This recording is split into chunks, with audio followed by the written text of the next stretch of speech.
पानी से भर जाएगा। जब तक गर्मी है और पानी तालाब में कम है, मेरी आप सबसे विनती है, जाकर दूसरे तालाब में पानी पीना होगा। हम सभी जानवरों को एक दूसरे के साथ मिलजुल कर रहना है। अब सभी जानवरों को शेर की बात समझ आ गई और जानवर दूसरे तालाब में जाके पानी पीने लगे। कुछ ही दिनों में बरसात हुई और तालाब फिर से पानी से भर गया। मछलियों ने सभी जानवरों का शुक्रिया अदा किया। आप सबका बहुत बहुत धन्यवाद। आप सबको हमारी वजह से दूर तालाब जाकर पानी पीना पड़ता था, लेकिन अब आप सब यहीं आकर पानी पी सकते हैं। शेर राजा, आपका बहुत बहुत शुक्रिया। अप्पू हाथी। एक दिन अप्पू हाथी जंगल में भोजन की तलाश में इधर उधर भटक रहा था कि अचानक वो एक बड़े से गड्ढे में गिर पड़ा। अरे, इतना बड़ा गड्ढा, अब मैं बाहर कैसे निकलूंगा? ये क्या हो गया? मेरी नजर इस गड्ढे में क्यों नहीं पड़ी? अरे कोई मुझे बचाओ, कोई है, मेरी मदद करो। तभी उसकी आवाज सुन वहाँ एक बंदर आया। बंदर भाई, मुझे यहाँ से बाहर निकालो। मैं गलती से इस गड्ढे में गिर चुका हूँ, मुझे बचा लो प्लीज। अरे भाई, मैं इतना छोटा सा बंदर तुम्हें बाहर कैसे निकालूं? मगर तुम्हारी जान बचाना तो चाहता हूँ। एक काम करता हूँ, मैं अपने सभी दोस्तों को बुलाकर लाता हूँ, तब तक तुम मेरा इंतजार करना। ठीक है, पर जल्दी आना। अरे दोस्तों, जल्दी चलो, बेचारा हाथी एक बड़े से गड्ढे में गिर चुका है, मगर हम उसकी कैसे मदद कर सकते हैं? क्यों नहीं कर सकते? चलो, हम उस गड्ढे में धीरे धीरे मिट्टी डालते हैं। कुछ ही देर में हमारा हाथी बाहर आ जाएगा। चलो चलो, जल्दी करो। बंदर और उसके दोस्त जल्दी से हाथी के पास पहुँचे। तुम घबराओ नहीं हाथी, हम अभी इस गड्ढे में मिट्टी डालते हैं, ये भर जाएगा और तुम बाहर निकल आओगे। मगर कैसे?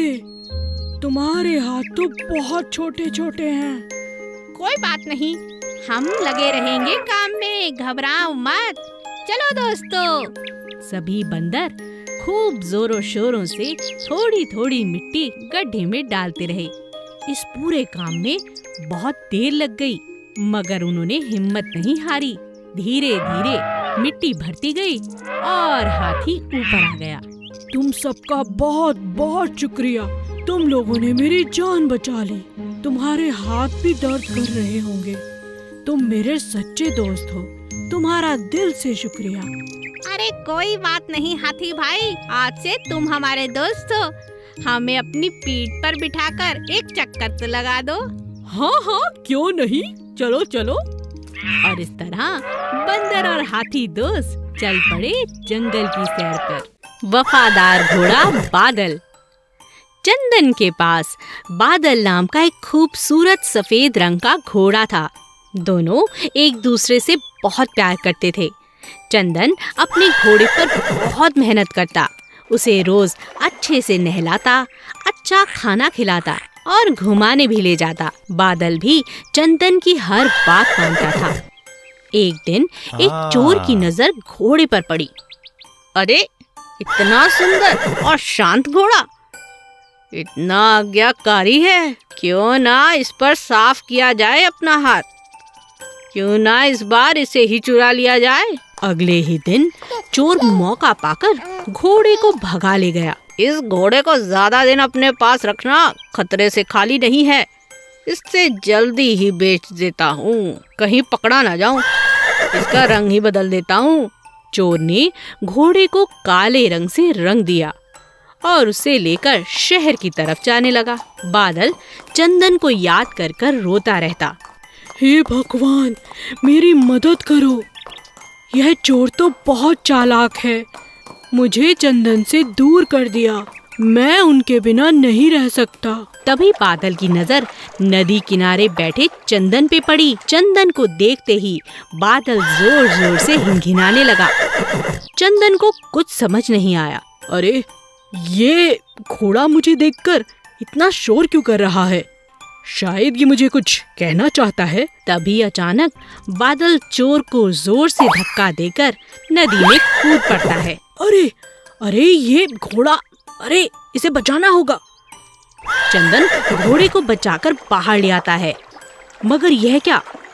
अरे इस घोड़े का तो रंग निकल रहा है। अरे भागो, कहीं पकड़ा न जाऊं। यह सब देख चोर दुम दबाकर भाग गया। चंदन अपने घोड़े को पहचान जाता है और बादल अपनी समझदारी से अपने मालिक के पास वापस पहुंच जाता है। भेड़ें और सियार। एक दिन एक सियार जंगल से गुजर रहा था। उसने दो भेड़ों को जोर जोर से बातें करते हुए सुना। अरे भाई, क्या बात है? शायद इनके बीच झगड़ा होने वाला है। चलो देखता हूँ। सियार एक पेड़ के पीछे छिप गया और भेड़ों को लड़ते हुए देखने लगा। मुझसे पंगा मत लो, मैं बहुत शक्तिशाली हूँ, समझी? मैं तुमसे नहीं डरती, जाओ यहाँ से, यह मेरा इलाका है। तो चलो इसका आज फैसला हो जाए। ठीक है, मैं किसी से नहीं डरती, आ जाओ मैदान में। वाह, यह दोनों तो बहुत तगड़ी हैं। इनका झगड़ा देखने में मजा आएगा।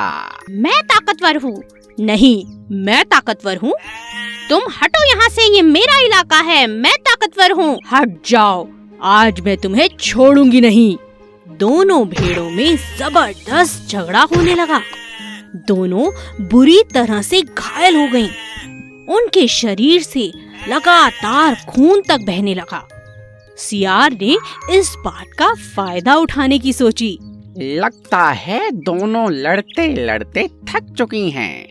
मैं इन्हें अपना शिकार बना सकता हूँ।